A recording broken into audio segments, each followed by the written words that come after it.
Hey, yo. Back, Hir-O.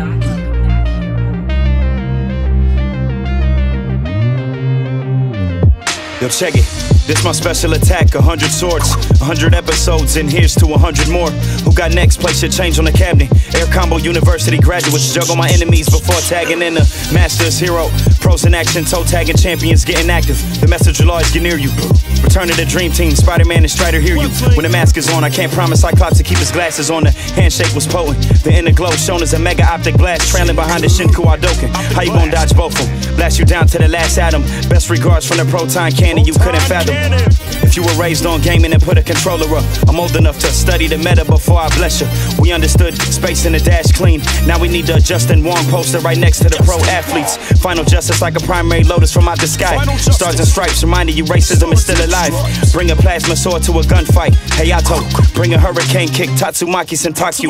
One time for all my otakus who played the console till their eyes closing. Probably forgot to study for their finals. Welcome to the SwordCast. SwordCast. My wordplay, my swordplay when blades clash. Welcome to the SwordCast. SwordCast. My wordplay, my swordplay when blades clash. Welcome to the SwordCast. SwordCast. My wordplay, my swordplay when blades clash.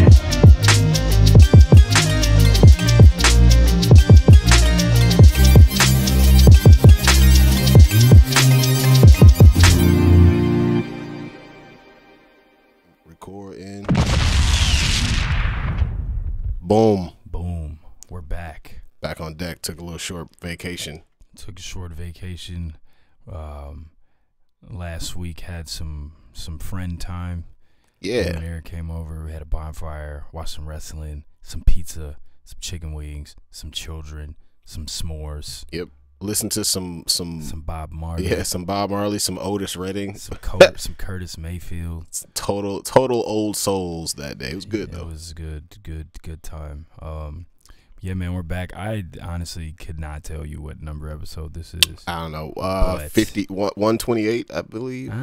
But it is the SwordCast, and we do know that. Boom. Hey, man, we're back. Whatever episode this is, I'm excited, man. I have finally conquered all 25 Zatuichi movies. Let's go. So later in this episode, what I'm going to do is if you're not, follow me on Letterboxd, man. Letterboxd is a dope app. It's kind of I think Josh put me on Letterboxd. Mm-hmm. Shout out to Josh. Also, man, Josh, I started watching Lone Wolf and Cub movies. Goodness gracious, those are violent, some of most my favorite violent exploitation movies ever. But if you follow me on Letterboxd, man, I just movie reviews, and I started to rank all the Zatuichi movies. I have finally ranked all 25 of them, but what I'm going to do in this episode, I'm going to give you guys my top 5 favorite Zatuichi films, but like in comparison to like how we do the SwordCast definitive list. Mm-hmm. I did a definitive top 5 Zatuichi list based off of like the Letterboxd community and how people rank the movies on there. I only took into consideration the list that people have made if they've seen all 25 movies, because some of them they have them ranked but they haven't seen all 25, so I'm only using them if they have seen all 25. What a loser. You haven't seen all 25 movies? You haven't seen all 25 movies of the same character? Actually, you're a fake fan. But yeah, man, so that's going to be dope. But let's go, man. I don't know what episode this is, what, 128 or something? I believe so, but who knows? We'll find out. What are you into currently, my friend? Dog, multiverses, dog. Here we are again. So it is dope. Dog, that shit is so fucking sweet, bro. I told myself I wasn't gonna do it, and they got you. Just when I thought I was out, they pulled me back in. Oh my goodness. Putting in hours, getting my fucking tech. Oh man. Fucking doing the shit, the short hopping and the goddamn clickety clacking. So I played it a little bit.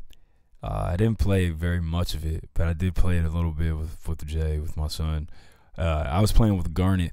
Garnet's fire. But then you kind of told me this like rumored roster that is to be and that kind of made me be like, oh man, okay, so I need to actually play this. Yeah, and this is gonna be this game.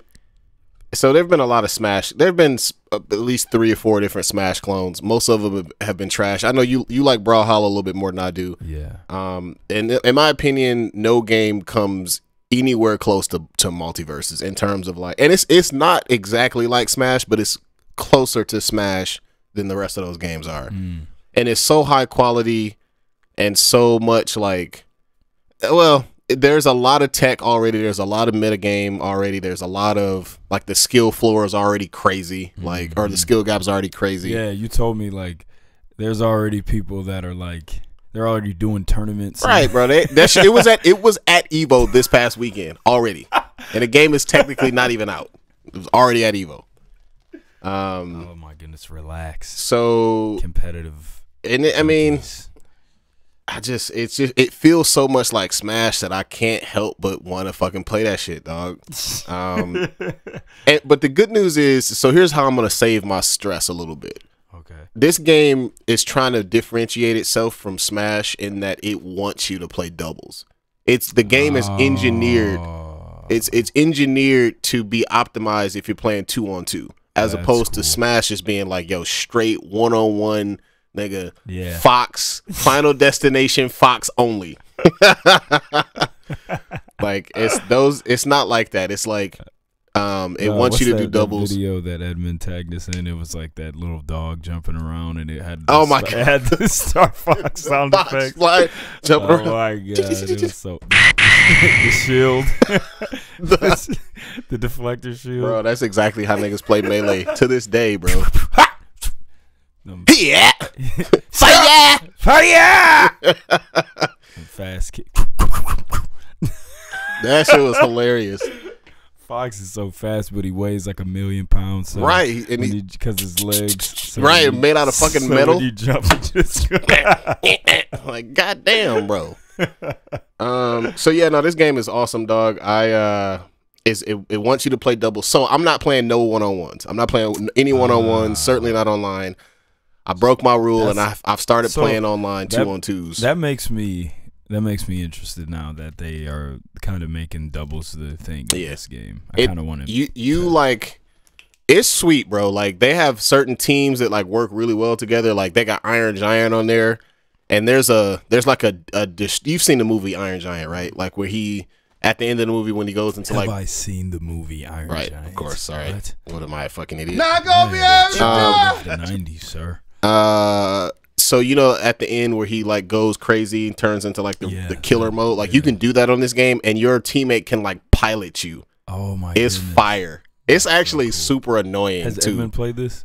Because I know he really likes Iron Giant. I don't know if he's played it. I think he mentioned that he played it a little bit. I worry that this isn't his type of game though, because you gotta like. So here I am. This is what I fucking tried to avoid. Is that I got to play this shit all the fucking time now, so I can stay decent at it. But anyways, I'll tell you though, I got 3 people that I main or that I like. One real main. I like Garnet a lot. I like. That's who I played when I played it. Yeah. The time I played it with Jay, I played with Garnet and I played with Arya Stark from Game of Thrones. So Garnet be literally throwing hands, bro, like literally. And then I like Arya. I like Harley Quinn. She's tough to play with because she's super light, but she's a combo monster. Okay. And then my main dog, and I hate it. I'm sort of high tier god right now because he is probably one of the higher tier characters. But I played him once and I was like, oh, he too sweet not to keep playing with. And it's Finn the Human, bro. Finn he is disgusting, bro. He is so nasty. Play with Finn, I haven't tried him yet. Yeah, he's dope. I mean, look, I love sword characters. Game is sweet, bro. This game is so good because so Smash is done. Smash is according to the original creator of Smash, they are not creating a new Smash game, and I think that Masai, I can't remember his name, the guy who created it. I think he might be done. Sakurai, I think he might be done. But this game is so good that I think there's going to be pressure on Nintendo to come up with another Smash Brothers game. Think so? Yeah, it's because if they don't, like, they're gonna this game's got it's got like 10 million player base already, and it's not even out. Like this game is crazy popular, and it's going to be the type of game that can take Nintendo's cookies if they're not paying attention. So like I do think there's going to be a new Smash game that comes out, but maybe not with Sakurai directing it. So we'll see. That's what I've been into. Also, Sandman is good. Hey. Also, we might have to get Josh on to talk about that. For sure. Well, after we both watch it next week. Real quick, I also said this offline. I think that either Darby Allin or some other goth type wrestler will be coming out with a Sandman gimmick immediately. Ooh, that's super soon. I mean, because Sting, the Crow Sting was based off the movie. I think because obviously, I mean, we're gonna talk about wrestling. WWE is kind of on the rise again because Vince is gone. What? Vince McMahon is gone, and Triple H is back, and he is like wasting no time improving the product, bringing the kids back from NXT. Yeah. So I would actually be willing to bet that WWE will do it before AEW. Could be. But yeah, man, that's what I've been into. So I'm going to talk about these Zatuichi movies later, but obviously I've been absolutely obsessed with these movies because of me finally finishing them. I wanted to make sure that my opinions were the same, so I went back and watched some of the ones that I kind of, tagged as my favorites, so I could really rank all 25 of them. None of them are bad, first of all. There's none that I just hate. There's ones I like more than others. I mean, the highest score you can give something on Letterboxd is 5 stars, and I think I gave probably like 12 of them 5 stars. And I think the lowest score I gave to any of them was like 3.5. So there's none that I think are just bad. But I went back, revisited some of them, because I mean there's so many of them that there are times when I just kind of would cut one just so I could get through them. I would have one just kind of playing and still watching it but doing other things while watching it and not really paying completely full attention to it. So I went back and watched some of them.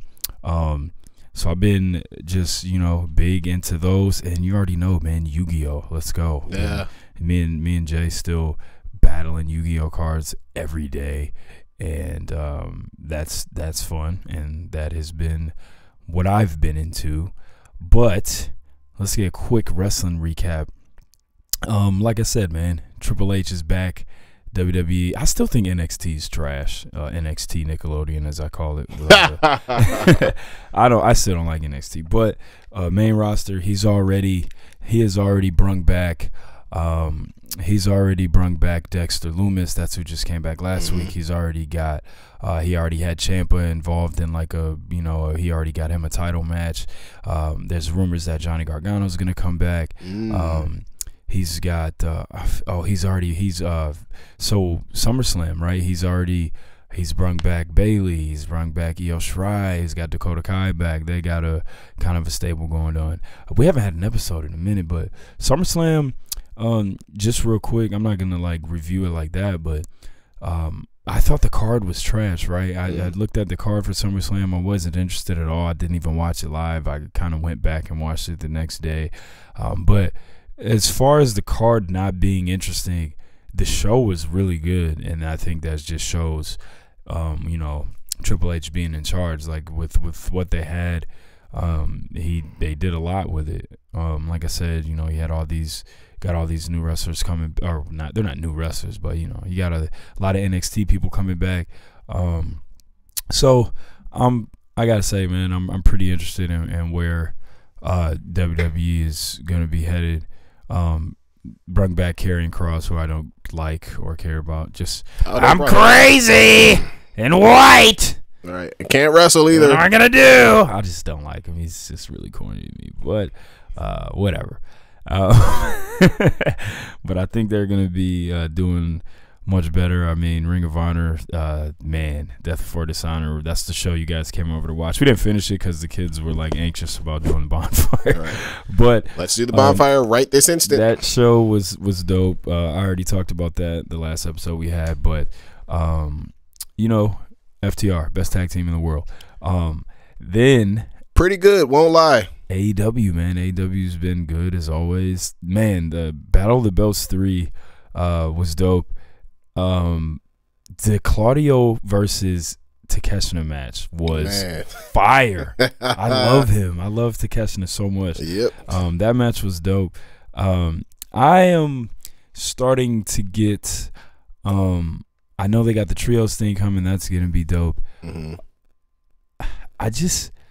What are we doing with I'm kind of getting a little irritated by Moxley and I like Moxley, but he's just getting these matches against, you know what I mean? Like all these just kind of random, you know what I'm saying? Like, oh, it's a title eliminator match. And it's a bunch of people that no one expects to beat him. Right. Yeah. That's kind of weird. Takeshita's fire. I think that he needs to start winning more on TV. He did have a kind of a match that obviously, and no one thought he would lose on Rampage, but he needs to win more on TV. He's dope. I wonder what they're gonna do with him because he's still under contract with DDT as far as I know. Oh, okay. I don't think he's signed an AEW contract. I think if he did, they would start pushing him more. I think they would start pushing him more. I'm surprised. How did he escape the radar of New Japan? I don't understand that. DDT is kind of like their rival. It's not their rival. It's like DDT is. I will say that DDT is like the kind of NXT to WWE like main roster. You know what I mean? Like, so good NXT. But so is it under the New Japan umbrella though? It's not. No. Well, I think it is though because Kenny and Ibushi used to be DDT. So I think it is. I think so. I think he's I think he is kind of cuz you know I don't think he's ever been. I could be wrong. I don't think he's been with New Japan. I'd have to look into that, but I think that if AEW wants him, but Pac used to be the DDT champion. So I don't know. It's weird. Look, if AEW wants him, I'm kind of confused because Pac was with Dragon Gate. There's so many. Japanese, I know Dragon Gate is. There's so different. many Japanese promotions. Look, bro. if AEW wants him, they're gonna be in a battle with New because he seems like he would be the perfect next generation star for New Japan. Right now, New Japan could so use him really bad because New Japan New Japan's got to stop doing clap crowds. That's what. That's in my opinion. That's what is kind of because G1's going on right now, and I'm usually like face glued to the screen. Like G1's my favorite thing in wrestling history, and just right now, it's just with the clap crowds, it's just not hitting like it usually does. The thing that you got to sometimes remember that I have to remind myself about New Japan is that the wrestlers, their top stars are like we Americans think of Japanese wrestlers as small. But their top guys are all huge. Yeah, they're all like 6'4". Yeah, they're not small. And Takeshita is one of those big guys. He's like 6'3", 6'4". Like we said, he's kind of like a mixture between Kenny and Ibushi. So yeah, he's like their child. He is their golden child. Right, which kayfabe he probably is. Yeah. But yeah, man, I love him. AEW's been good. WWE's getting better. Wrestling is in a great place right now. I may actually watch a WWE match here or there. Yeah, I mean, it's different in the show. Even I hope Triple H gets what he wants. I heard that what he wants to do is he wants to get Raw back to being 2 hours instead of 3. But even now, like I watched Raw for the first time in literally years. I haven't watched Raw in like 5 years. I watched it for the first time on Monday, and it's moving quicker, and it doesn't seem like it's dragging on. And so one last question about wrestling. Do you think some of Vince's good old boys like Brock and etc. Do you think they're nervous? Do you think they're like Brock and like Randy Orton and those guys? I don't know, but I'll say this because they got to get pushed down the card if Triple H is gonna have his way for sure. But I'll say this, and if they understand the business and they love and they really are like and they get pro wrestling, like they would not be scared, and they would totally play their role, you know what I'm saying, as like I'm not sure Brock would do that, as passing the torch to the next generation. Any reason to think Brock would do that? Nope. Right. But I mean, they had Brock drive a bulldozer and tip the ring over. I saw that shit. That was awesome. But yeah, man. So a lot of movies been coming out recently, especially this past weekend. A lot of films came out. Give me a film that you were pleasantly surprised by recently. So maybe not a movie that you were hyped to see and then had like high expectations for it and then it was dope. Like, I know you loved Nope, but you also kind of knew it was going to be fire because Jordan Peele was a genius. Yep. And so give me a movie that you were pleasantly surprised by recently that you saw. Well, this is kind of a hard question because I don't see movies that I'm not excited about. I guess so. But I will say that I think you can be excited for something but still not have Sure, no, I got you. So like, I mean, this is a little bit of an easy one, but I love the original Predator. I actually thought the second Predator was a lot better than people thought that it was. It was Glover, cop, right in the mean streets of LA. Hey, that game on Sega. Yeah, me and my brother used to play. I remember the that Predator 2 game on Sega. There's a lot of drugs in that game for it to have been like a kids game. Walk around like Sega kids game. But and then I thought that every Predator movie after that has been fucking. Actually, I liked the first Alien versus Predator. I thought that was pretty good. Okay. But all the rest of the Predator movies have been ass. But Prey, man, Prey was good. Hey, I heard it was really good. I'm gonna watch it tonight. It was good, man. I haven't seen it.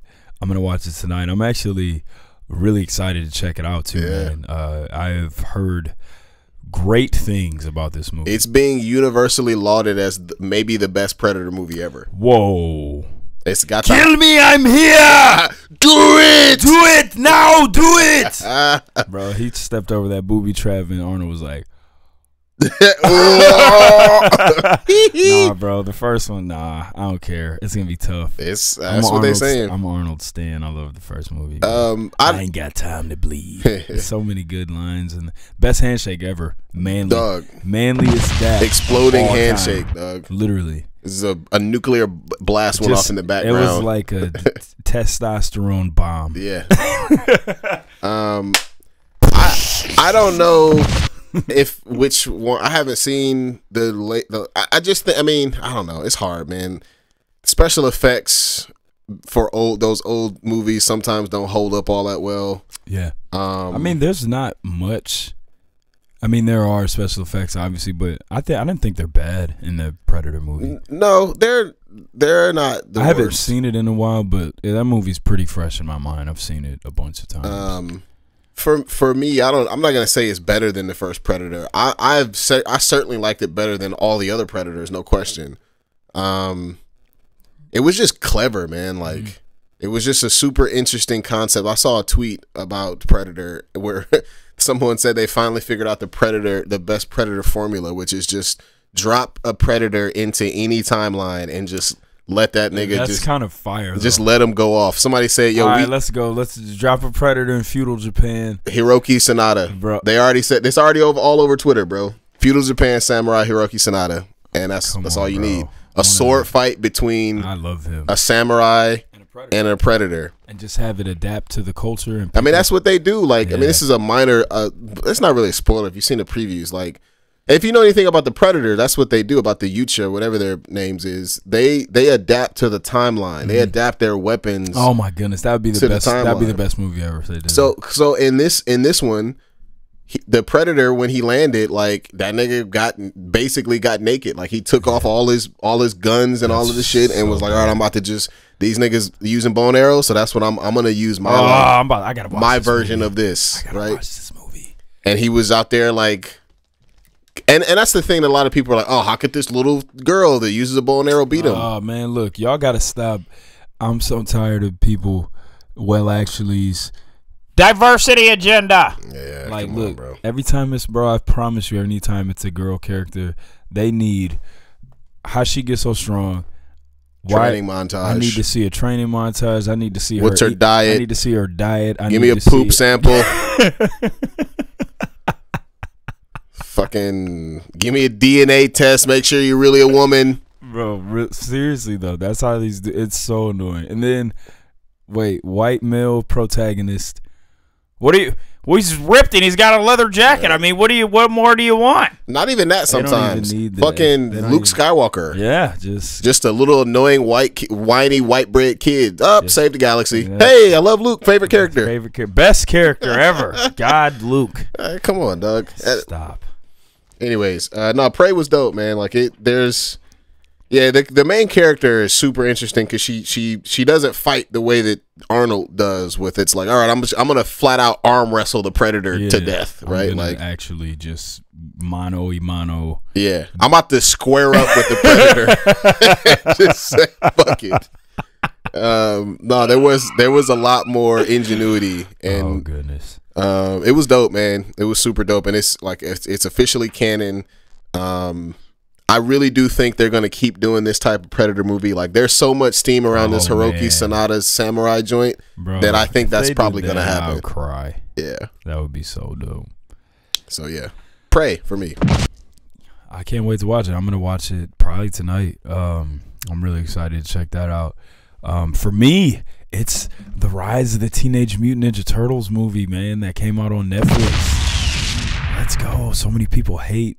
Y'all hated on Rise. You actually are the one who talked me into checking it out because I wasn't gonna check it out at first. Shit's sweet as hell, dog. You know what though? Having a kid, man, I'm telling you, having children will really have you go into things with an open mind because you understand. Is it yours? No, but it's not. It's not for you. It's so the kids can adapt to this show and pick it up, and they can be fans of it too. You know what I'm saying?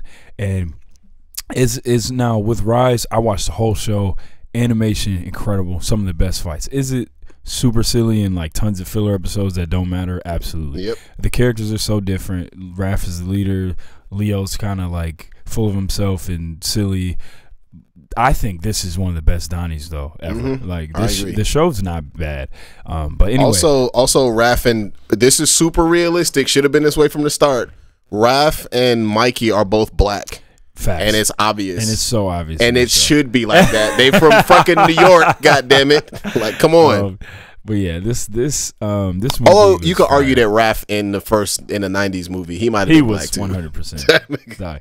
You gotta know what a crumpet is to play cricket. You gotta know what a crumpet is to play cricket.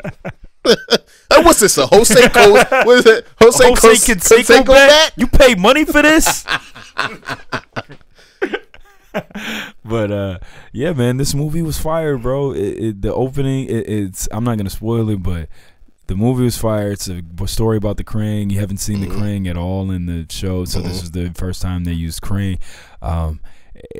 It starts off in the future, like, and the world has been like completely destroyed, and they kind of send Casey Jones back to the past to stop the Krang invasion from happening.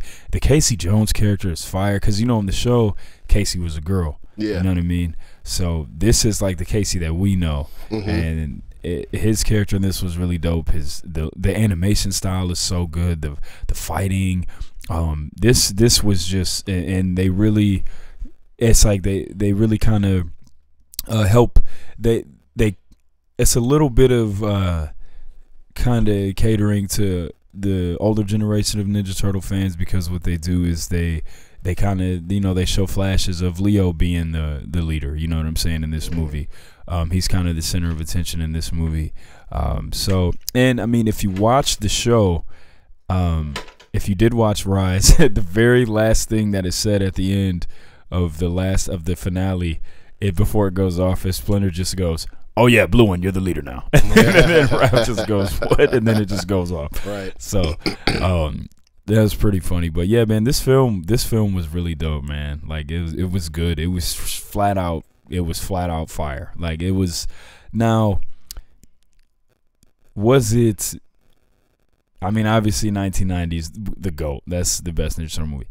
I am 100%. This is easily a top 3 Ninja Turtles movie, like, ever. Okay. You know what I mean? Which isn't saying a lot, because a lot of them have been really bad. Yes. The first one is incredible. That's the standard. But then after that, like, you know, the second one is good. I do love Secret of the Ooze, but was nowhere near the first one, because this is where the parents, you know, were complaining about the weapons. So the dark element is gone. The violence is gone. The edginess is gone from it. Then you got the third one where they go to Japan, which was just horrible. That's like one of the worst movies I've ever seen. Because that was. I'd rather watch the fucking Live on Ice special than the fucking third one. I hate music. That weird nigga shit. skipping stones, goddamn it. I'd rather listen to that shit than the third movie. But yeah, that one was bad. And then after that, you get like the Megan Fox ones, and the Trash. super CGI ones are bad. And then, and I'll be honest, I thought, what was the first one? Out of the Shadows. That one was bad. I didn't see the second one. The second one with the kind of Technodrome storyline, that one wasn't horrible, but I just don't like the CGI thing, so that's why I can't get with it. But then, the 2007, I was thinking about that the one. all animated one from 2007 was good, right? Yeah. So I think this Rise movie is in that tier with that one. I think 1990 is in a tier by itself. No question. Then you got like the next tier. I would put this Rise movie in that next tier with the 2007 movie for sure. So it was dope. Super pleasantly surprised by it. So you guys should definitely go check that out. The Rise of the Teenage Mutant Ninja Turtles movie on Netflix. Boom. But yeah, man, we have been counting down our favorite Warriors and Pistons players. Top 25 all-time favorite Warriors, favorite Pistons. Just real quick, I'll recap my list because today we got the top 5, man. It's my number 25 is Gary Payton. Second, 24, Leandro Barbosa. 23, terrible field goal percentage, but master bucket getter Larry Hughes. 22, Gilbert Arenas. 21, Al Harrington. After that, White! Troy Murphy at number 20. 19, Mike Dunleavy. 18, David Lee. 17, sneaky all-time great player who belongs in the Hall of Fame, Antoine Jameson. Yep. 16, Steven Jackson. 15, Kevon Looney. 14, Monte Ellis. 13, Andre Iguodala. 12, Sean Livingston. 11, second best shooting guard of the early 90s, Mitch Richmond. Yes, sir. Number 10, Andrew Wiggins. Number 9, Chris Mullin. 8, Jason Richardson. 7, Pool Party, Jordan Poole. 6, Kevin Durant. And it's time for the top 5. Let's go. Coming in at number 5, Tim Hardaway, dog. Let's go. Let's go. Tim Hardaway, one of my favorite players when I was growing up. One of my favorite Warriors of all time. The UTEP two-step. One of my favorite moves I used growing up in basketball, high school, college, I got from Tim Hardaway. The between the legs crossover, man. Yep. 1-2. Can't go wrong with that. Hey, man, I want y'all to do me a favor. I want you to go look up Tim Hardaway stats in comparison to Magic Johnson's stats. Hey. In that about what? Maybe, let's say 89 to I think maybe 90 to about 90, 92, 93. Tim Hardaway was putting up very similar numbers to your boy Magic Johnson. Tim Hardaway was like, he kind of took the torch from Isaiah a little bit. He did, as like the small guard he was uncheckable in that early, in the early 90s, man. He's one of my favorite players of all time. I definitely followed him from when he left and went to Miami. He was still one of my favorite players. But yeah, I love Tim Hardaway, man. NBA Jam, probably my favorite player of all time on NBA Jam. Oh yeah, he was tough. And just, I had the Tim Hardaway poster when I was growing up. I had that Run TMC poster. I still actually have a really old folded up Tim Hardaway poster from Slam magazine. But yeah, he was one of my favorite players growing up. Shout out to Tim Hardaway. Number 5.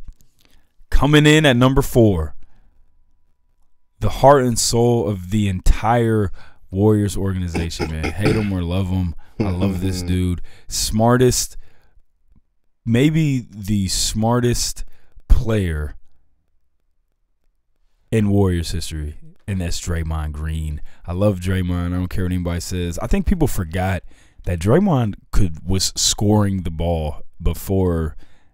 I think he stopped being confident in his shot at the end of the series against just died right quick for a second. He stopped being confident in his shot at the end of the Raptors series. But before that, and like what was that, 2019 or 18, one of those. Yeah. But yeah, he stopped being confident in his shot when they lost to the Raptors. But before that, Draymond they were doubling Steph. He was knocking down that three with the backpack form. Dog, the backpack 3-pointer. But man, now he's just. I've never seen a player just dominate the game without scoring. Like, he's a IQ 100. You know what I'm saying? He can handle the ball. He's a great passer, unbelievable defender, good rebounder. Just like I said, man, the heart and soul of this team. I love Draymond so much, bro. This guy, just like I said, man, just the heart and soul of this entire organization. One of my favorite Warriors of all time, coming in number 4. Shout out to Draymond. Coming in at number 3, Baron Davis. Man. Let's go, dog. Let's go. That's okay. Hey, man, let's go. Baron Davis, we believe. Baron Davis started it, man. I think with the Warriors, Baron Davis was the first star who came to Golden State via trade, and I can't remember. You know what? This is crazy because I can't remember if he got traded there or if he came through free agency. He got traded, it looks like. I believe it was a trade from the Clippers. He was on the Clippers. From the Hornets. Or Hornets, okay. So I remember, yeah, because he went to the Clippers after he left. But yeah, Baron Davis, Warriors, first star to come there and embrace the organization and really lifted them up. This was the first team to beat the first 8 seed ever. That we believe team was the first 8 seed ever to beat a 1 seed in a 7-game series in the playoffs. They knocked the Mavericks out. And Baron Davis, man, one of my top 5 favorite players of all time. One of my top 5 favorite Warriors of all time. He only had 2 All-Star appearances. He did, weird, which is weird. But Baron Davis, man, that's my guy. Favorite dunk of all time on Andre Kirilenko. In that same year after that next round of the playoffs after they knocked the Mavericks out. Favorite dunk of all time, easy. But yeah, man, Baron Davis, my guy. Handle, athletic, dunk on you, flashy, good passer. Knock down the 3 ball. What the fuck is this? What are we doing here? I still remember this. This game was on really late because obviously West Coast, you know what I'm saying? This game was on. This was probably like 12:30. I was in the basement watching this. This was the first and only time I've ever said a cuss word in the presence of my mother. I was probably like 17 maybe when this happened. And this happened and I just yelled the S word really loud. Shit! Amazing. And then I remember in this series they had every time they played at Oracle they had the little noise meter. And I remember when he dunked it, the noise meter went like past 100. I remember. Oh man, good times, good memories. Favorite dunk of all time. Baron Davis, number 3. We believe. Let's go. Hold on, before you get to your top 2, this reminded me of something funny that I saw in the Hard Knocks for the Lions. Just like football, bro. Football is such a different sport than basketball. Oh my god, it's so it's just like it's just savagery, bro. Like they were doing a hit drill and they did like a compilation of like hit drills and like, you know, they running into each other and shit, and they just like was like cutting from scene to scene, and just the sounds in the background, you just and then in the background you just hear just a random person. It's like, yo, are they like Vikings or what's happening, bro? How is this sport legal, man? It was crazy. All right, anyways, sports are ridiculous. Oh man, sports are insane. Like, yo, relax. Oh my goodness, hilarious. Coming in at number 2, one half of the Splash Brothers, most mentally tough player in NBA history. Dog. I don't care. Facts. 2 career-ending injuries, one after another. Not only does he come back, this guy comes back and wins an NBA championship. Game 6 Clay, headband Clay, mini fro Clay. Second greatest shooter of all time. Half of the greatest backcourt of all time. Second favorite Warrior of all time. New addition, man. He's one of my top 5 favorite players of all time. Really? Yes. Who got knocked out? I don't know yet, but I will let you know soon. Gotta make a decision. Gotta make a decision. Clay's in my top 5 all time, no doubt. Love Klay Thompson. Number 2, and y'all already know, I'm not even gonna get in this one. Number 1, Stephen Wardell Curry, greatest shooter of all time, greatest point guard of all time. Yes, sir. Oh, he doesn't. He can't win without Kevin Durant. 2 championships without Kevin Durant. Oh, he's not clutch. Are you? I don't even know where people get that one from. Yeah, they just be making up shit. Just be making up stuff. Oh, he can't. He doesn't play defense. This year in the finals, the Boston's entire strategy was to get him to switch on ball screens and have to guard Jaylen Brown and Jason Tatum. Guess what? He did fine. Played D. Won the championship. And also won Finals MVP. Oh, he doesn't have a Finals MVP. The one thing y'all kept saying he didn't have. Oh, weird. Got that now. Fuck off. Finals MVP. Okay, best point guard of all time, in my opinion. Top 5 player of all time. Stephen Curry, number 1. That's my top 5 favorite Warriors of all time. Number 5, Tim Hardaway. Number 4, Draymond Green. Number 3, Baron Davis. Number 2, Klay Thompson. And number 1, the other half of the Splash Brothers, greatest point guard of all time. NBA champion, 4-time NBA champion. Steph Curry, Finals MVP, only unanimous MVP in NBA history, back-to-back MVPs. Yep. Was he unanimous both times back-to-back or just one? I think just one. It doesn't matter. Ridiculous. Only person ever to do it. Ridiculous. Greatest point guard of all time. Let's go. All right. All right, man. Let's hear it. Let's hear it. Let me recap my top 5 right quick. Number 25, Jaden Ivey. Hasn't fucking played a minute yet. Hasn't even put on a Pistons game jersey yet. Right.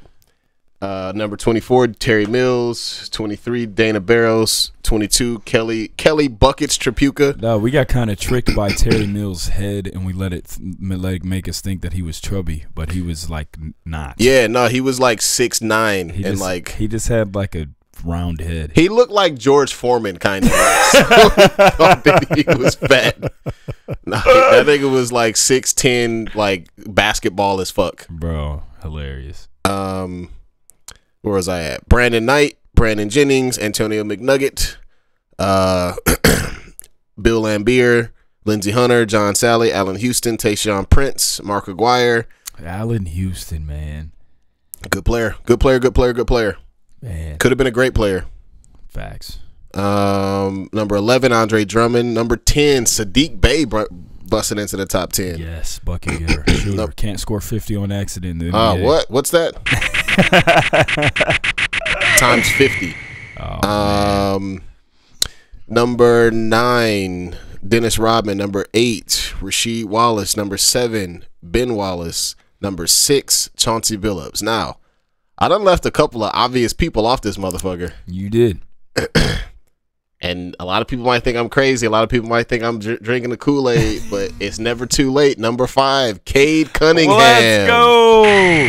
Motorcade. Cade Icewood. 1 year in the league already. Look, this is the best Pistons draftee that we've had since you know who. Grant Hill, man. And we've only been a couple of those guys, man. Yeah. Like, Isaiah. and assuming that he doesn't, like, knock on wood here, assuming that he doesn't have a devastating setback, like he's already on pace to be a superstar. Like I don't think it's too early to put him on my list. No. Is he a top 5 greatest Piston ever? Like in terms of accomplishments, of course not. He's a child, but like for me, my favorites, yeah, I think so. Cade Cunningham. Number 4, dog. Joe Dumars. Hey, did this have any? Did you do it because he's number 4? I didn't even realize that till now. I forgot about that. I think people sleep on Joe D so much, bro. Dog, he was so nice. Joe Dumars a legitimate top 7 shooting guard of all time, bro. Hall of Fame, 6-time All-Star, 2-time champ, Finals MVP, 3-time 6-time All-Star, 3-time All-NBA. Say that last one. The one. Finals MVP. Finals MVP, 5-time All-Defense, 6-time All-Star, 3-time All. Finals MVP. Dog, Joe Dumars is a legitimate legend. One of the greatest shooting guards of all time. He was a bucket, and he sat down on D, and he was an undersized 2 guard. Yep. Come on, man. Cold, man. And he was one of the first bloody cashmen of the modern era. Like career dog as old man Joe D, fat Joe D in the teal. He made an All-Star. Yes, he made an All-Star team in the teal. In the teal. Averaged 15 and shot 43% from 3 on 5 attempts. I think it was shooting the blood.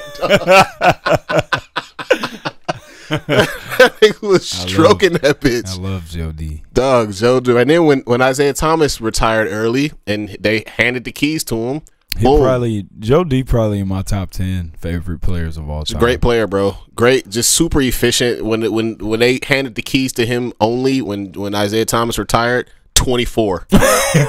Sure, no problem. Buckets. 24 points per game, easy. No big deal. Oh man, they weren't very good back then, but still, even when they won those championship years, he was averaging 19, 20 next to Isaiah, bro. I mean, and then he won another championship as a GM in 2004. So shout out to Joe Dumars, one of the greatest. He's like if you do a Hall of Fame of like top players from like tiny schools, I think he might be at the top of that list. I mean, he went to McNeese State. What the fuck? I never even heard of that school except for the one that Joe Dumars went to. Great player. All right, number 4, Joe Dumars. Boom. Number 3, I don't even have to look at my list because I already know what it looks like from here on out. Hey man, this is my favorite player in high school. I literally modeled my game after him. Richard Hamilton. Hey, rip. I remember the first time I knew about Richard Hamilton, I watched him when he was playing for the Wizards with Michael Jordan, and I remember he hit a game winner, and they both did it together. Oh, actually, I think Jordan did the game winner, and then he did it with him, and I was like, who is this? This kid that's like getting in on the Michael Jordan thing, and then I was like, then I looked and seen him like drop 35 on the Pistons. I was like, wait a minute, he could hoop. What's going on here? Then we traded Jerry Stackhouse for Richard Hamilton, I think, in 2002, and he came in and was a bucket from here on out. Greatest mid-range shooter ever. Like with nobody even comes close to him. Most in shape, players with the greatest cardio of all time. Probably Rip, Steph, Reggie Miller, and Klay Thompson. Probably those 5. And they all play the same way. Like coming off screens, setting screens, coming off screens, catch and shoot, man. But Rip was doing it from mid range. Rip was actually a much better 3-point shooter than people realize. Yeah, he wasn't bad. He was still a good 3-point shooter. There was one season he led the league. He only shot 2 threes a game, but he shot 46% from 3. That's pretty good. Rip was probably if I did a top 25 Pistons list, he would definitely be top 3 for me. For sure. Yeah. Richard Hamilton was like the perfect role model for me because when I was in high school, I didn't really get a handle. I mean, I was a college guard. So when I went to college, my handle had to tighten up. Like, first things first, like, bro, if you can't bring the ball up and you only 6'1", you can't play. Right. Period. So my handle got super tight when I was in college, and I was never I'm gonna do a bunch of sweet moves. I just got really good at change of direction, change of pace, and ball security. That's really all you need.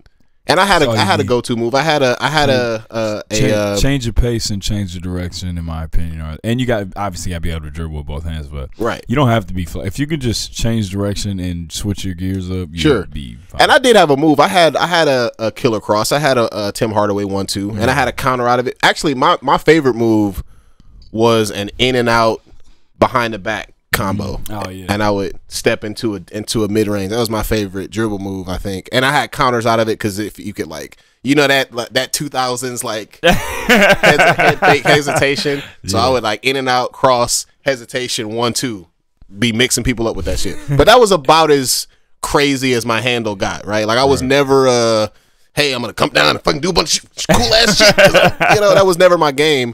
And in high school, I was even less confident because all of my buckets came from just I was very much Jaden Ivey, bro. Straight line drives because couldn't nobody check me, and threes. That was it. Right. Straight line drives and one, or straight line drive threes. And if I'm really feeling myself, I might try to cross you over once, but it's not gonna counter into anything. So when I looked at Richard Hamilton, I was like, wait a minute, this guy doesn't do a bunch of crazy handle moves either, but he averages 20. How's that work? Right. What's he doing? How is he? And this is in the mid 2000s where all of the Swedish shooting guards were dunking and Allen Iversoning and fucking Michael Jordaning and Kobe Bryanting and fucking T-Macking. You know what I'm saying? How do you do that if you're not crossing people over? Richard Hamilton find a way to do it, man. Come off the screen, get your man tired, pull up jump shot. He had counters out of the pull up because he would pump fake and get you on his back and do that little stop and one thing and always make the layup, and was a knockdown free throw shooter. Fact. Just super methodical, just very, very smart with his offense. Just a really efficient, solid player. Never looked the sweetest on the court, but boy was he effective. Richard Hamilton, number 3. Yes, sir. And if you don't know the top 2 by now, I don't know what you've been doing.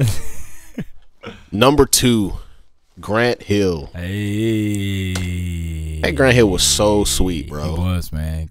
He was super nice before the injury, man.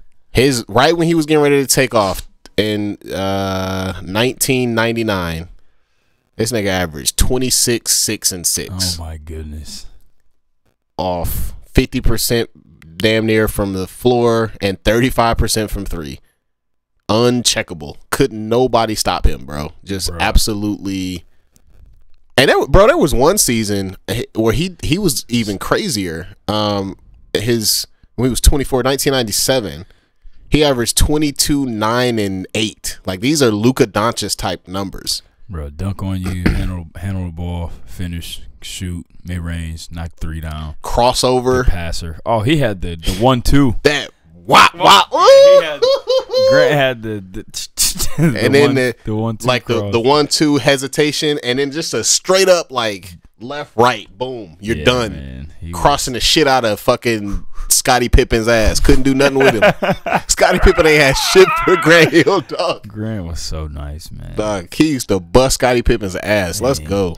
I remember when I went to one Pistons game when I was a kid. It was Teal Pistons, and bro, first Pistons game ever. I think they played I bet you I could find this game. Go ahead and finish, and I want to see if I can find it. I got a similar story. The first Piston game I ever went to was, I remember my Aunt Emily took me, and this was, I don't know what I was thinking. For some reason, I thought you know how you think that you're the only human in the world and everybody else is just an NPC? Absolutely. And that is such a you know what I'm saying? Yes. So I just assumed for some reason that the Pistons were supposed to win, because it's the Omari show. Of course they're gonna win. It's the Omari show. I'm the only thing that matters. Right. And they played the Bulls. They played against Michael Jordan. And they were getting their asses kicked in the third quarter, and I remember looking over to my aunt wait a minute, they're gonna win, right? What do you? And my aunt was like, oh, I don't know. Michael Jordan, sweet as hell. 1995, God. Can't nobody really fuck with him right now. Hilarious. Man. They actually did end up winning though. I do remember them winning that game.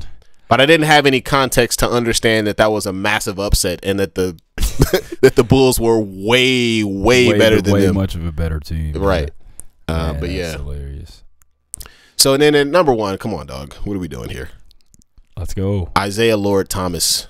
Hey. Greatest Piston of all time. Greatest, up until Steph Curry took his title, greatest small guard ever. But Steph Curry, man, worthy successor to Isaiah Thomas. So look at this fool's accolades, dog. 12-time All-Star. Oh my gosh. 2-time champion, 5-time All-NBA. Jeez. 2-time All-Star MVP, Finals MVP, 75th anniversary team. Just, I mean, when you talk about small guards, 6 foot and under, there's nobody that even comes close. Even, I mean, look, a lot of people were trying to pass the torch to Allen Iverson. I don't think so. I never thought Allen Iverson quite got to Isaiah's level. I mean, bro, this nigga averaged 14 assists a game. Hey, man. 23 and 14. Oh Sorry, what? gosh. Who are you? Who are you? Chris Paul and Steve Nash put together? Oh my goodness. Ridiculous. So unfortunately, in revisionist history has come into place, and the analytics monsters have come to try to take away some of his legacy by talking about his 3-point. He wasn't a great 3-point shooter. I'm like, bro, whatever. Like, go away, man. he was never like super effective from the floor. Jeez. Bro, he averaged 14 assists. Fuck off. What you talking about? He can do whatever. If he did that while winning championships, stop. And also scoring 20 and 14, he can shoot however many times he wants. Like, bro, so I found this game I was trying to find. And 3 steals a game too. Ridiculous. Oh my gosh. So I found this game I was trying to find. Randomly I went to, I think the first Pistons game I ever went to, it was in 1997, and they played the Mavericks. And first time going to a Pistons game, big Grant Hill fan. They play the Mavericks at home. This dude, Grant Hill. So this was like young Michael Finley. Oh yeah, Michael Finley was cold. He was, bro. He was good. Sort of a miniature baby Jordan clone, kind of. Yep, triple threat, 2 guard. But yeah, this was Baby Stackhouse. This was like old Joe D. This was Lindsey Hunter. But most importantly, this was Grant Hill. Dog. This was my first Pistons game ever. This dude goes for 35, 5 assists, 9 rebounds. They win, and I just remember that was my first time ever going to a game, and I was just like, "Yo, is he the best? Is he the best player ever?" Yeah. Because when you're a kid and you go to a game, and you're in person, 35 points seems like. He scored every time. It seems like he scored every time. Yeah, and it was only him. Yeah, and he had shot like 12 free throws or something like that. So it seemed like he scored every point. You know what I mean? So I was just like blown away by him when I went to that game. Yeah, that's my top 5, man. Cade Cunningham, number 5. Number 4, Joe Dumars. Number 3, who was number 3? Richard Hamilton. Number 2, Grant Hill. Number 1, Isaiah Thomas. Boom. Let's go, man. We are finally done. Do you like the Lions enough to do that? Football? Maybe not 25. Let's do, what do you want to do? Do you want to do 15? Maybe we could do 15. I'll do 15. 15. All right, so maybe I got to do some research. Calvin Johnson, Right. Matt Stafford, Right. Barry Sanders. And that's it. That's all I got. There were some guys. There was some Joik Bell here and there. You know what I'm saying? Reggie Bush had a run here. We might have to do. Yeah, we'll do top 15. I'll do Vikings. You do Lions. But let's go, man. Oh, wait. Is this too ridiculous? Would you be willing for me to do?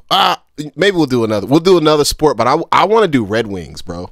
Okay. I mean, I don't know if there's a third sport that you follow. You could do Red Wings. I don't, but I do want to do Lions too. We'll figure it out. All right. We'll get there because I got some Red Wings, bro. I got a couple Red Wings. All right, we could do that. But I'll do Lions first. We'll do that. Let's get it. SwordCast. Fucking cool sports. Cool sports. All right, man. Let's go. Finally, I have watched all 25 Zatuichi movies. So what I'm going to do is I got this community Zatuichi movie list, and then I got my own. And you also have something that you have done. Yes. What is that? I am ranking Star Trek series because Star Trek is having another moment. I'm loving it. Star Trek is back. I'm not doing the movies because movies are. The movie rankings are less interesting than the series rankings, in my opinion. So that's what we're doing. There we go. All right. You want to go first? Sure, I'll go first. Bang. All right. So y'all already know, big Star Trek fan, the youngest Trekkie ever. And here we go, man. New Trek. So there's been, over the past, I don't know, 5-6 years, there's been a bunch of new Star Trek content. I've loved basically all of it.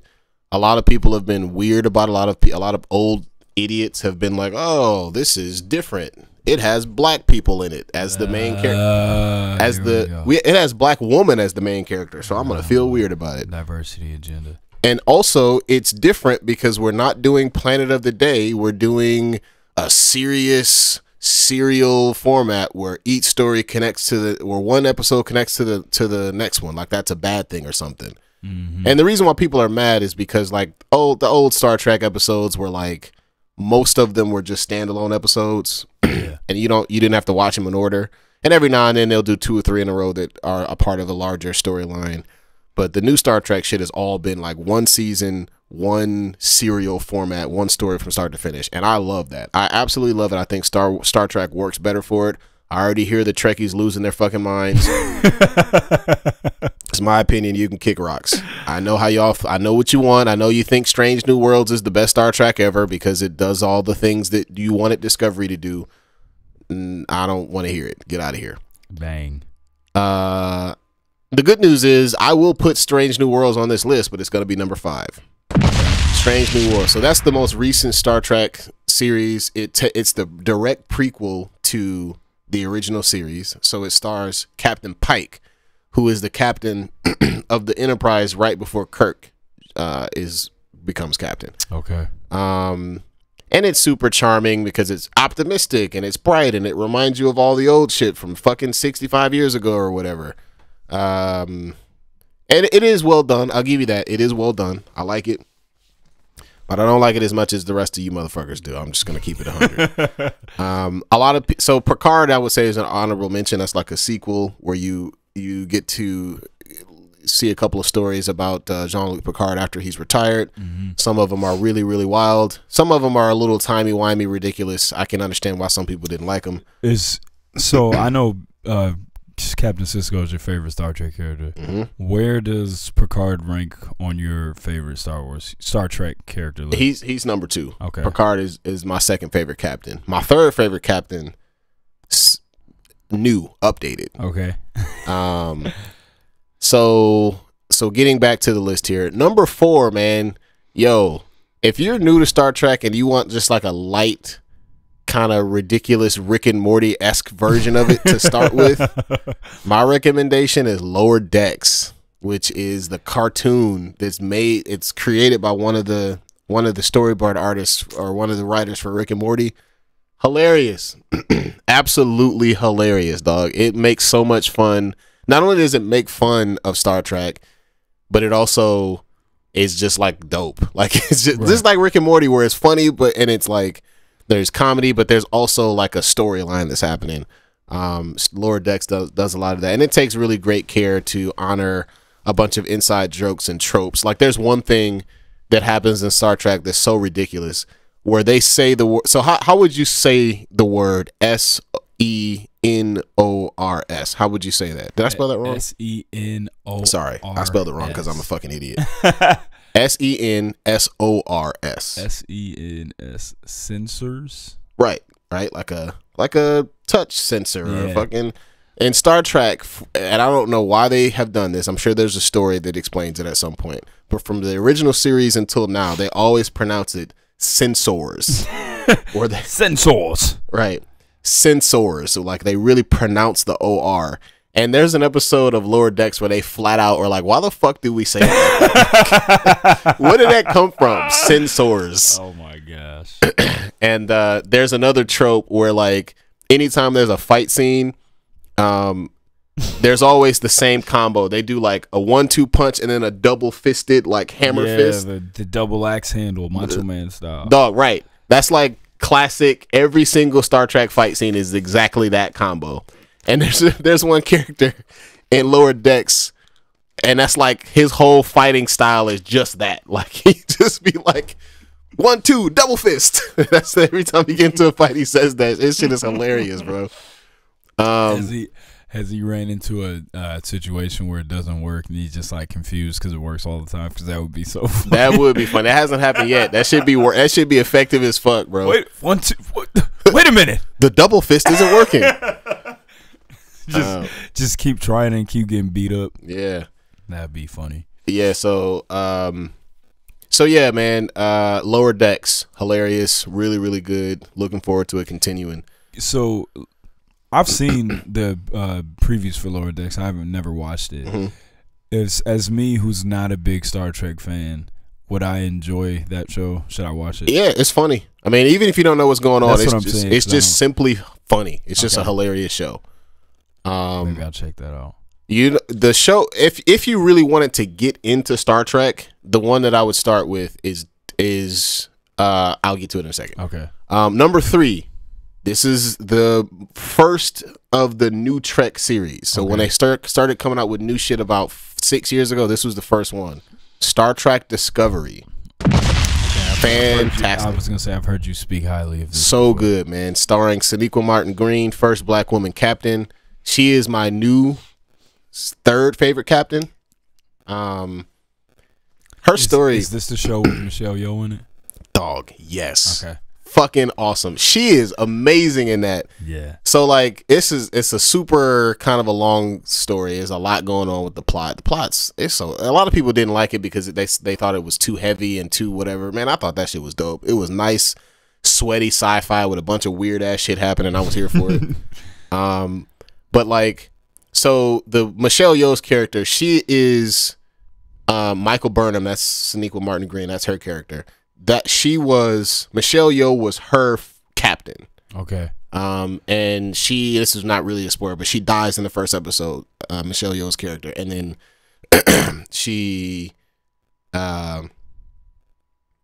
a lot of crazy shit happens. And then eventually Michael becomes the main character of the show. But there's a twist where are you familiar with the mirror universe in Star Trek? Mm-mm. Where like there's literally, I mean, it's exactly what it sounds like. Yeah, there's like evil versions of people.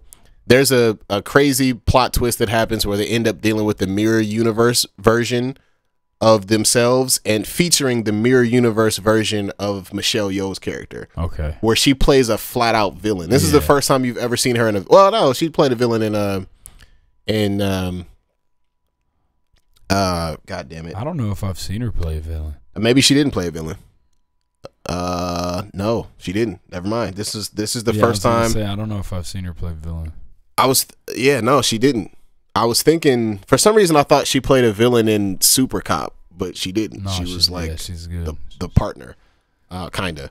No, so yeah, this is the first time of her playing a villain, and she is absolutely diabolical, bro. She's so and there's like 3 or 4, and this is Star Trek, right? Not known for its fight scenes. There are a couple of episodes where she gets into some straight up scraps and is doing Michelle Yeoh shit. That's what's up. So dope, dog. I gotta check that out. Yeah, her character, and then she kind of turns face-ish. She kind of turns into an anti-hero at the end, bro. It's dog. Great show, great character. Michelle Yeoh's awesome. Sonequa Martin Green is awesome. Number 3, Discovery. Number 2, if you were just starting off with Star Trek, this is where I would have you start. Star Trek Next Generation. This is probably the most popular Star Trek ever. It's the one with Picard, Data, Geordi, Worf. Okay. The folks that you have probably seen the most. Again, when this was airing live when I was like a kid, I never watched it. I mean, I watched it because my dad and my mom loved this show, and I would just kind of be like, this shit boring. Right. Rather watch Star Wars because it's more action. But as I got older and like went to college and was able to appreciate like a slower pace storytelling, Star Trek is really fucking good. And Star Trek Next Generation is like in my opinion, the perfect example of like how to make something super interesting, super optimistic, and also high stakes at the same time. Yeah. But speaking of high stakes, they don't get no higher than number 1, Star Trek Deep Space Nine. Benjamin Sisko. I've talked about this show time and time again on this podcast. Benjamin Sisko, greatest Starfleet captain ever. They're making a comic book where he comes back out of the wormhole and he's a god. He's a literal god. What? When is that coming on? I don't know, but here's my money. It literally don't matter. Like as soon as the shit come out, I'm instantly buying the whole series immediately, all at once. Gosh. And I think it's IDW doing it as well. Oh man! So IDW it should be, comics are so good. It should be fire. So I'm super excited about that. But yeah, Deep Space Nine, man, it's my comfort show. I watch it as my lullaby sometimes to get me to go to sleep just because it's so fucking familiar. Shout out to Deep Space Nine. That's my list. Let's go. I knew Deep Space Nine would be number one.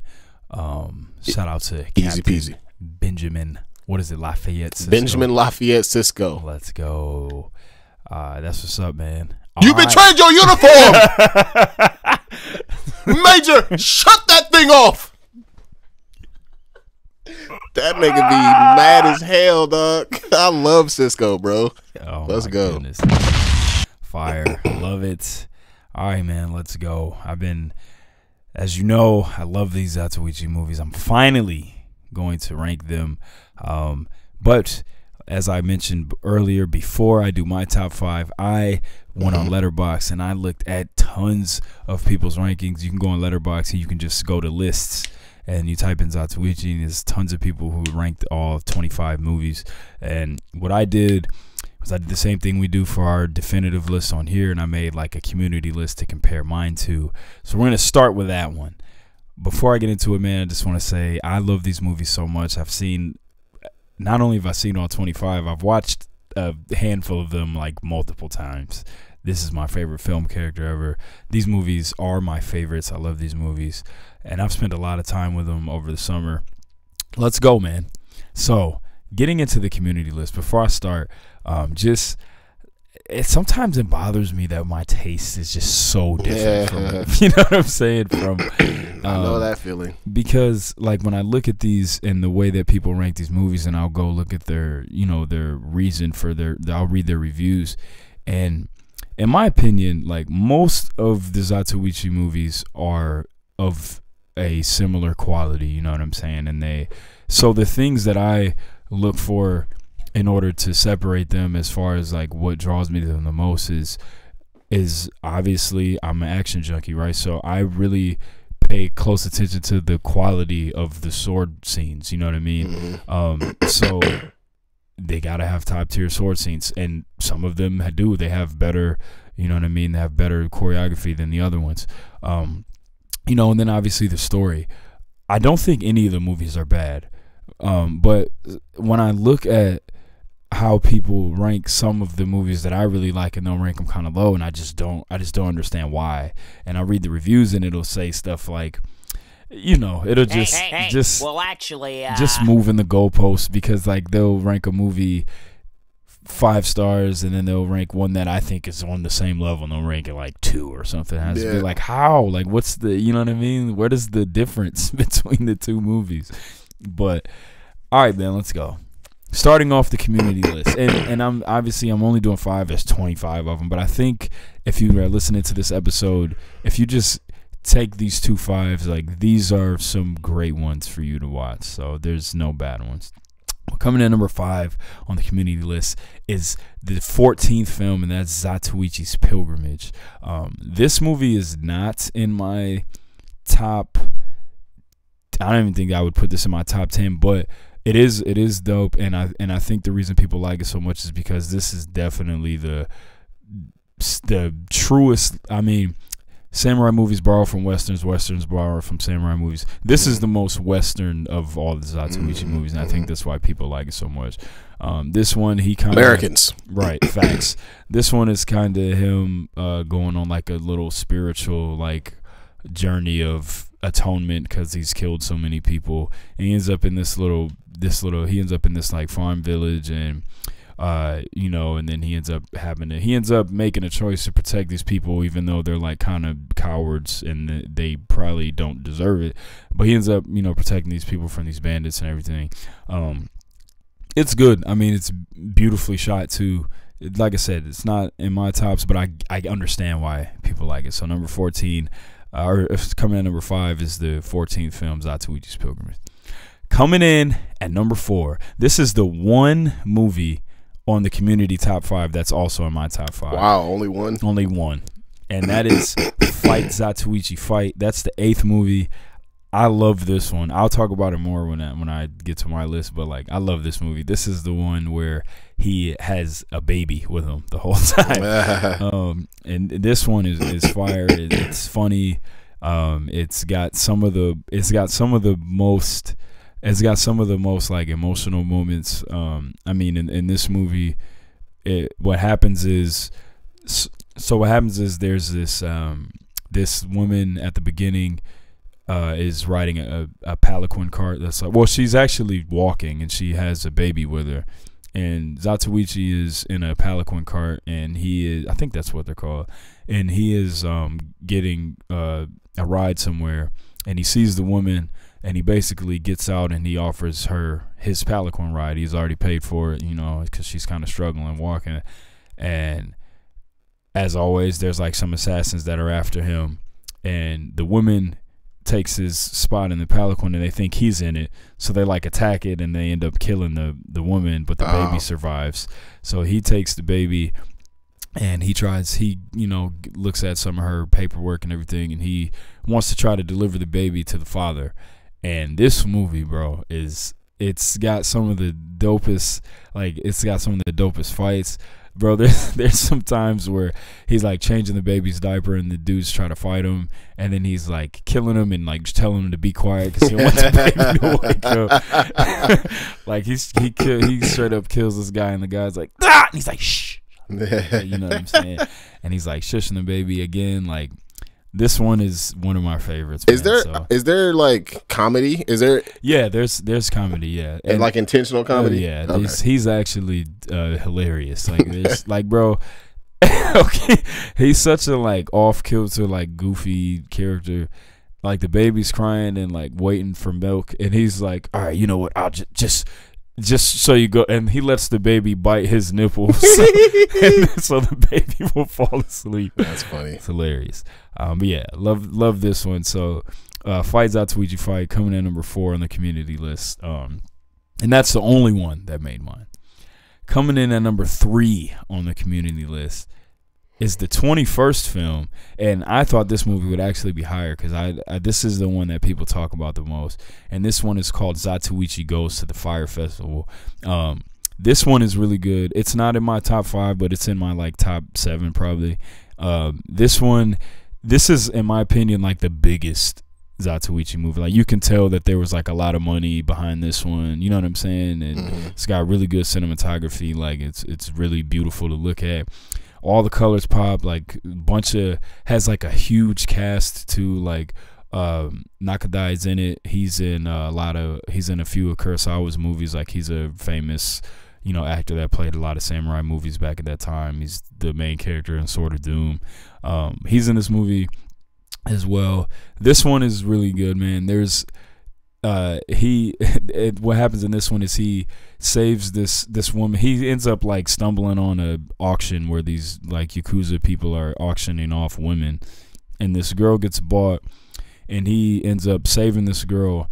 And then so Nakadai's character is this crazy samurai who kills every man that his wife has ever slept with, because his wife is so he now wants to kill Zatuichi.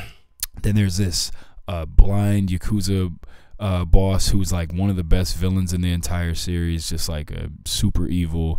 The fights are really good, bro. There's a scene where he is in a bathhouse and these Yakuza attack him, and it's like everybody's naked, and he's like covering himself with these little barrel things. It's like this is one of the best fights in the whole series. That's dope. So, and again, like, yeah, there's comedy. Like, you can like, it's very Jackie Chan-esque sometimes with the comedy element, because it like spills into the fights. You know what I mean? But this is one of the best ones. So I think, like, even though this one's not my top 5, I think this film has the best case to be like dubbed the best Zatuichi movie. Even though it's not one of my favorites, I could see why. Because like I said, I think it's very. This is like the biggest movie out of all of them. Yeah. Coming in at number 2 on the community list is Zatuichi and the Chest of Gold. This is the 6th film, and I can see again why this one is up this high. It reminds me of the 21st one in terms of it being like a big movie in the way that it's shot. Like this was the first one that was kind of a really big adventure type of movie. This one's good too, man. Like this one, he ends up like this Yakuza boss extorting these people in this village, and they have to pay him all this tax money, or you know what I'm saying. And he ends up these bandits steal this chest of money from them, and he tries to get it back for these people. And again, this one is like really beautifully shot. Like at this point in time, this is the 6th movie. This was the best like ending duel. It's a 1-on-1 because there's not a lot of 1-on-1 fights, and this one is a 1-on-1 fight. And it actually, the guy he fights at the end is actually his brother in real life, and it's also the actor who plays the main character in the Lone Wolf and Cub movies. And he's in this, and he's the villain in this movie. And the fight at the end is sweet, bro. He's like on a horse, and he has like a whip, and Zatuichi has to fight him. So it's really dope. So I could see why this one is number 2. And then number 1 on the community list is the first film. The Tale of Zatuichi is the first one. Is number 1. I was surprised by that. Actually, Yeah, I didn't think it would. I didn't think it would be the top, but it was. I mean, this one's good. It's the first one. I see why people like it. I think it's a little bit boring for me. I do like it, and I do think it's an amazing movie, but just in comparison to the others, I just think it was like really slow compared to the other ones. But it is good. It's in black and white. It's a good story. It's more of like a melancholy like character piece than it is like an action movie like the rest of them. But it's the one that started it also. That was the number 1. So the community top 5 was Zatuichi's Pilgrimage at number 5, Fight Zatuichi Fight at number 4, Zatuichi Goes to the Fire Festival at number 3, Zatuichi and the Chest of Gold at number 2, and The Tale of Zatuichi number 1. Now it's time for my top 5 favorite Zatuichi movies. I got to do one honorable mention. That's going to be number 23, Zatuichi at Large. This movie is fire. I don't know why people don't like this one, bro. Bro, this one is so good, man. Like, I watched this movie at like 4 in the morning, and bro, I swear it opens with like it sounds like a hip hop beat. It sounds like RZA made the soundtrack for this movie. I swear. And it came out in like 1972 or something. But so what I saw is that people don't like number 23, Zatuichi at Large, because they say that it isn't like a fresh story, and it's like doing a bunch of the stuff that the other movies did. And I say to that, so what? They all do that. You know what I'm saying? Like there's 25 movies. Yeah, they you can't do them all without rehashing. Exactly. And I refer to this one as like Zatuichi the mixtape, because it is. It's like it's a bunch of the plots and a bunch of the cool moments that worked in the other movies, and they just kind of stuff them into this one and do them and it over again. And I'm fine with that. This one also has. I told you after I watched this one has some of the sword choreography is unbelievable in this one, and they mastered the violence too. Like I told you before, like these movies either have no blood or it's like dudes getting their heads cut off and it's like over the top. You know what I'm saying? This one, like the blood and the violence was like perfect. It made sense. You know what I'm saying? Like cut somebody, there's blood splatter here. It wasn't too crazy. I love this movie, and the ending is really awesome as well. So that's my honorable mention. But let's go. My top 5. Coming in at number 5 is actually the 5th Zatoichi film. It's called Zatuichi on the Road. This is my comfort Zatoichi movie. As you said, you have like your comfort Star Wars show. This is my comfort movie. This is the one I've seen the most times. This is the one I kind of cut on if I'm like laying down and going to bed or something. Up until this point, this one has the best end fight through the first like 5 movies. It's so good. It's bro, he fights like 100 people, and then the camera just like pans and follows the fight. It's so dope. And it also has my favorite beginning moment. Like they kind of got away from this, but in a lot of the films they would start off with like a cool little like mini scene at the beginning, and then like then the title sequence comes on, and the beginning scene of this one is fire. what does he say? He says, "Darkness is my ally. Come find me if you can," or something. Then he cuts this candle in half, and the room goes dark. And then he goes around and kills everybody. Fire. The story in this one, I mean, and I also think this might be the most like formulaic Zatuichi movie, but I don't think that's a bad thing. Like this would probably be the one that I would show somebody if I was trying to get them into these movies. Typical, like he finds this guy's like dying, and he asks him to get this girl to Ito safely. So he basically is like protecting this girl and trying to get her to Ito while and she's from like this rich family, so like she's worth a lot of money. So like these two separate Yakuza gangs are trying to like kidnap her and hold her for ransom. And it kind of if you've seen Yojimbo, that's the Kurosawa movie with Mifune, at the end it's very similar. Like he pits the two crews against each other, and then he just basically kills all of them. But yeah, number 5, it's my comfort Zatuichi movie. Love it. It's dope. And the fight scene at the end is incredible. Number 4 on my list is the 15th movie, and it's called Zatuichi's Cane Sword. This one is my favorite story out of all of the Zatuichi movies. So this one, he meets this old man. He kills these two guys at the beginning, and then he meets this old man, and the old man ends up being a sword maker. And he basically, you find out that his master is the guy who made Zatuichi's sword. And his sword has like a crack in it, and he basically tells him like, if you use it one more time, it's gonna break and it's gonna be ruined. And then he also tells him like that he's been working on this sword for like his whole life, and he just never gave it to anybody because he's like a drunk, and he like gave up on, you know what I'm saying, making swords and stuff. Then you got these Yakuza people, you know, typical shenanigans with them extorting people and all this. That's always usually kind of the same being stuff. gangsters. Yeah, being gangsters. And then, but then there's a dope twist at the end where, you know, they think that they have the super sword. You know what I'm saying? The joint that he kind of poured his whole life into creating. But then you find out that he actually replaced Zatuichi's blade, so he gave him the Zatuichi. He fixed his sword without telling him. Oh, nice. So the whole movie, he's kind of like trying to stay out the way because he doesn't want to break his sword. And then at the end, he gets this one, and it's just the last like 30 minutes of this movie are just 10 out of 10. Like it's really good. The fight scenes at the end, the sword choreography is ridiculous. And this is one of my favorites. So number 4, Zatuichi's Cane Sword. Again, this one has my favorite story. Boom. Coming in at number 3, this is another one that a lot of people don't like, man, and it's the 9th movie. It's called Adventures of Zatuichi.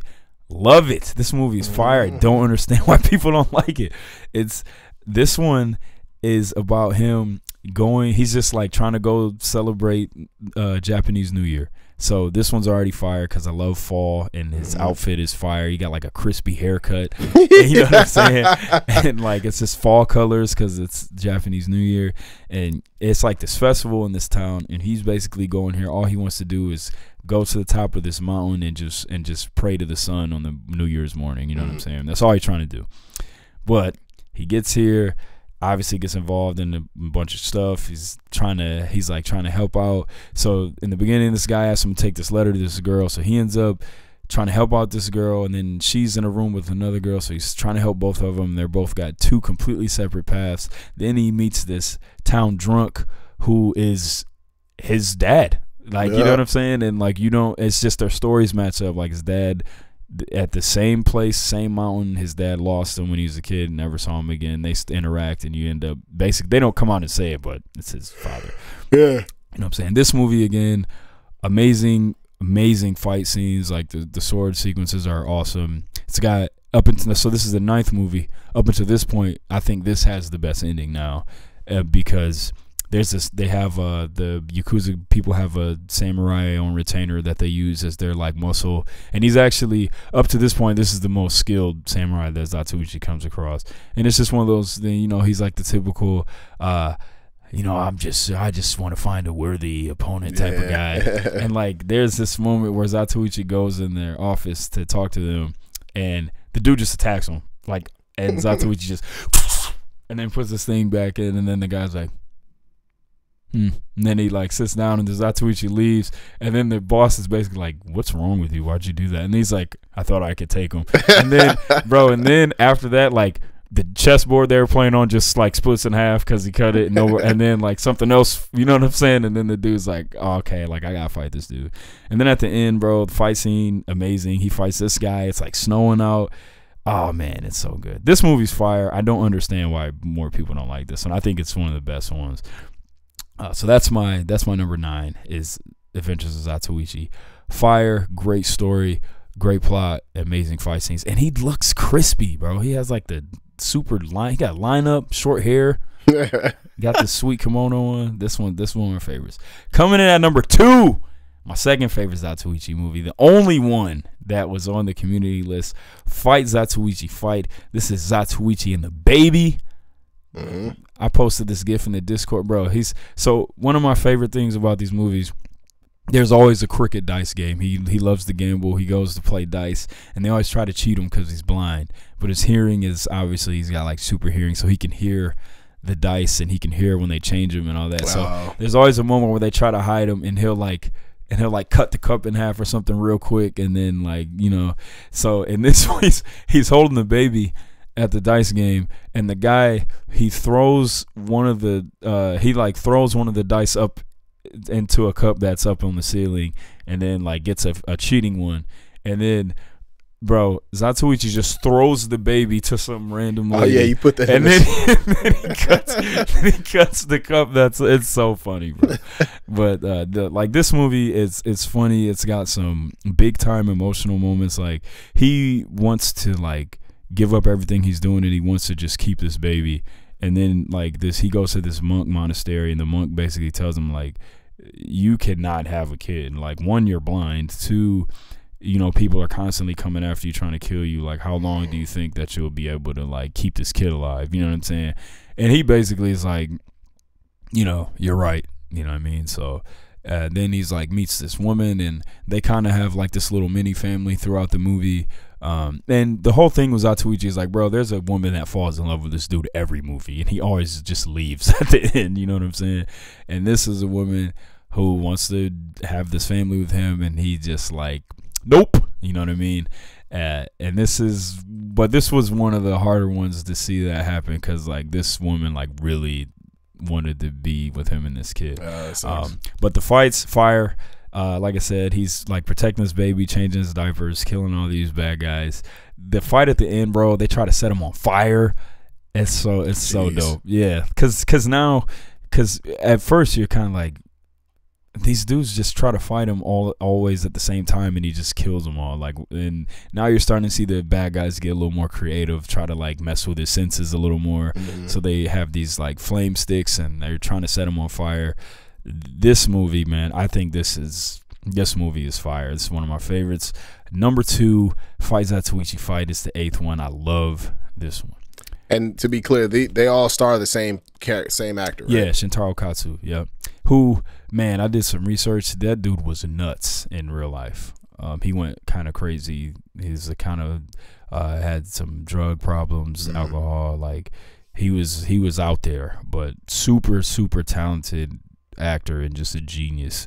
But then my number 1, it's been my number 1 ever since I saw it. Never changed. The second movie, The Tale of Zatuichi, continues. I love this one, man. It's still my favorite. It's black and white. It did everything that the first film did, except there's way more action, and that's why I think, because like I do like the first one, but there's like barely any action in it. This one, it's black and white, has that same like melancholy like feel to it. It's kind of quiet, but there's more action, and the action is like really good. And this movie came out in 1962, bro. So to see like the way that he uses the sword and like the speed and the choreography is at that time was ridiculous. It was so good.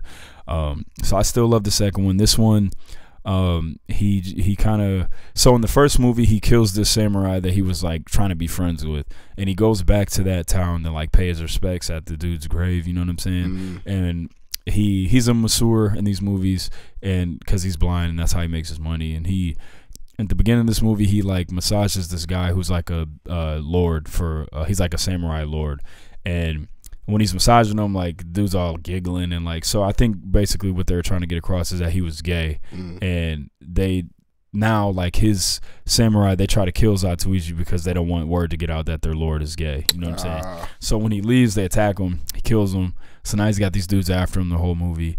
Then there's another character who, again, it's his real life brother and the guy who plays the main character in the Lone Wolf and Cub movies. I can't remember his name for some reason right now, but Tomashiburu Wakayama, I think.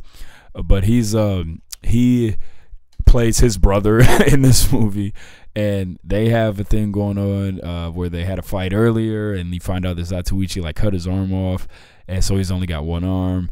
And then they fight at the end. Like, this movie is fire, bro. And the opening scene is my favorite because the first movie didn't really have too much comedy in it, and now the second one, like, you start to see like, oh, like, so he's kind of like a goofball, and you know what I mean? Like, at the beginning, he's in this boat that these Yakuza people hijack from these people, and then like he's just sleeping in the boat, and they don't notice him for a minute, and then they wake him up, and then they kick him off, and then when they kick him off, he like takes the dude's sword out, cuts him across the face, and then like does a backflip off the boat and then like swims away.